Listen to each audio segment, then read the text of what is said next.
সময় যখন শেষ, 1 সেকেন্ড আগে পরে হবে না, বান্দা তোমাকে নিয়ে আসবো।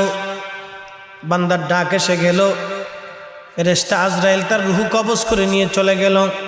2 দল ফেরেশতা আসছে, একদল জান্নাতি আর একদল জাহান্নামী। 2 দল ফেরেশতা বদানুবাদ শুরু করলো, বিতর্ক।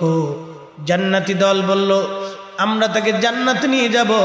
এই বান্দা 100 জন মানুষ হত্যা করে তওবা করার জন্য আল্লাহর ওলির বাড়ির দিকে রওনা করেছিল, কিন্তু আল্লাহর ওলির কাছে যেতে পারে নাই, তার আগেই সে মারা গেছে, এই জন্য জান্নাতে নিয়ে যাব।